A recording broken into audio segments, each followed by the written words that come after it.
ಇವತ್ತು ಉತ್ತರ ಕರ್ನಾಟಕ ಸ್ಟೈಲಲ್ಲಿ ಬೀನ್ಸ್ ಪಲ್ಯ ಯಾವ ರೀತಿ ಮಾಡೋದು ಅಂತ ಹೇಳ್ತಾ ಇದ್ದೀನಿ. ನಮಸ್ಕಾರ ವೀಕ್ಷಕರೇ, ನಾನು ರಶ್ಮಿ ಕಿಚನ್ ಟಿವಿಗೆ ಸ್ವಾಗತ. ಮೊದಲಿಗೆ ಒಂದು ಕೊಟಾಣಿಯಲ್ಲಿ 4 ಬೆಳ್ಳುಳ್ಳಿನ ತರಿಯಾಗಿ ಕುಟ್ಕೊಳ್ಬೇಕು. ಬೀನ್ಸ್ ಪಲ್ಯ ಒಗ್ಗರಣೆ ಹಾಕಬೇಕಾದ್ರೆ ಈರುಳ್ಳಿ ಬದಲು ಬೆಳ್ಳುಳ್ಳಿನ ಬಳಸ್ಬಿಟ್ಟು ಒಗ್ಗರಣೆ ಹಾಕಿದರೆ ಟೇಸ್ಟ್ ಚೆನ್ನಾಗಿರುತ್ತೆ. ಈರುಳ್ಳಿಯಿಂದ ತುಂಬಾ ಸ್ವೀಟಾಗಿ ಬರುತ್ತೆ ಪಲ್ಯ. ಬೆಳ್ಳುಳ್ಳಿ ಒಗ್ಗರಣೆ ಚೆನ್ನಾಗಿರುತ್ತೆ. ಬೀನ್ಸನ್ನು ಒಂದ್ಸಲ ನೀರಲ್ಲಿ ಚೆನ್ನಾಗಿ ತೊಳ್ಕೊಳ್ಬೇಕು. ಅದಕ್ಕೆ ಒಂದು ಸ್ವಲ್ಪ ಉಪ್ಪು ಹಾಗೆ ಸೋಡಾನ ಹಾಕಿಬಿಟ್ಟು 1 ನಿಮಿಷ ಬೀನ್ಸನ್ನು ನೀರಲ್ಲೇ ಬಿಡಬೇಕಾಗತ್ತೆ. ಯಾಕಂದರೆ ಏನಾದರೂ ಪೆಸ್ಟಿಸೈಡ್ಸ್ ಏನಾದರೂ ಇದ್ದರೆ ಅದೆಲ್ಲ ಹೊರಟೋಗುತ್ತೆ. 1 ನಿಮಿಷದ ನಂತರ ಬೀನ್ಸನ್ನು ಚೆನ್ನಾಗಿ ತೊಳೆದ್ಬಿಟ್ಟು ಅದನ್ನು ಚಿಕ್ಕದಾಗಿ ಕಟ್ ಮಾಡ್ಕೊಳ್ಬೇಕು. ಯಾವುದೇ ತರಕಾರಿನೂ ಈ ರೀತಿ ಉಪ್ಪು ಮತ್ತು ಅಡುಗೆ ಸೋಡಾನ ಹಾಕಿಬಿಟ್ಟು ತೊಳೆಯೋದ್ರಿಂದ ಅದರಲ್ಲಿರೋ ಎಲ್ಲ ಪೆಸ್ಟಿಸೈಡ್ಸ್ ಮತ್ತು ಮಣ್ಣು ಎಲ್ಲ ಹೊರಟೋಗುತ್ತೆ.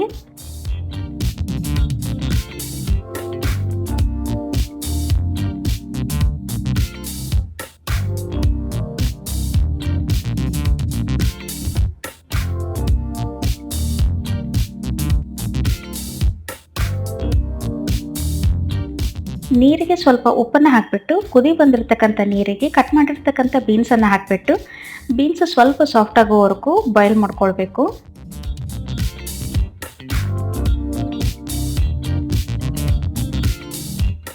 ತುಂಬಾ ಸಾಫ್ಟಾಗೂ ಇರಬಾರ್ದು, ತುಂಬಾ ಗಟ್ಟಿಗೂ ಇರಬಾರ್ದು. ಮೀಡಿಯಮ್ ಸಾಫ್ಟ್ನೆಸ್ನಲ್ಲಿ ಈ ಬೀನ್ಸನ್ನು ಕುದಿಸ್ಕೊಳ್ಬೇಕು. ಏನಿಲ್ಲ ಅಂದರೂ ಒಂದು 5 ರಿಂದ 6 ನಿಮಿಷ ಕುದಿಸಿದ್ರೆ ಸಾಕಾಗುತ್ತೆ. ಕುದಿಸಿರ್ತಕ್ಕಂಥ ಬೀನ್ಸನ್ನು ಒಂದು ಜರಡಿಗೆ ಹಾಕಿಬಿಟ್ಟು ಎಲ್ಲ ನೀರನ್ನು ಬಸಿಬೇಕಾಗತ್ತೆ.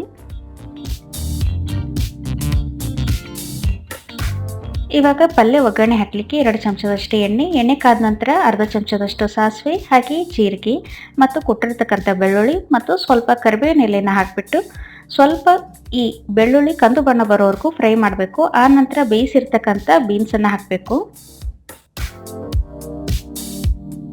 ಬೀನ್ಸ್ ಹಾಕಿದ ನಂತರ ಒಂದ್ಸಲ ಚೆನ್ನಾಗಿ ಮಿಕ್ಸ್ ಮಾಡಬೇಕಾಗತ್ತೆ. ಯಾಕಂದರೆ ಬೆಳ್ಳುಳ್ಳಿ ಕೆಳಗಡೆ ಇರೋದ್ರಿಂದ ಬೇಗನೆ ಸೀದು ಹೋಗುತ್ತೆ.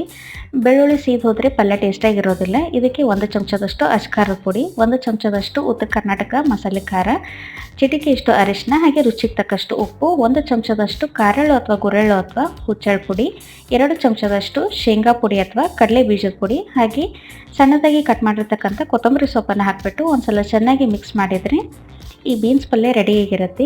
1 ರಿಂದ 2 ನಿಮಿಷ ಈ ರೀತಿ ಒಲೆ ಮೇಲೆ ಸಣ್ಣ ಉರಿಯಲ್ಲಿ ಇದನ್ನು ಫ್ರೈ ಮಾಡಬೇಕು. ಜಾಸ್ತಿ ಹೊತ್ತು ಬೇಯಿಸೋದೇನು ಬೇಡ. ಈ ರೀತಿ ಮಾಡಿರ್ತಕ್ಕಂಥ ಡ್ರೈ ಬೀನ್ಸ್ ಪಲ್ಯನ ಜೋಳದ ರೊಟ್ಟಿ, ಚಪಾತಿ ಹಾಗೆ ರಾಗಿ ರೊಟ್ಟಿ ಜೊತೆನೂ ತಿನ್ಬೋದು.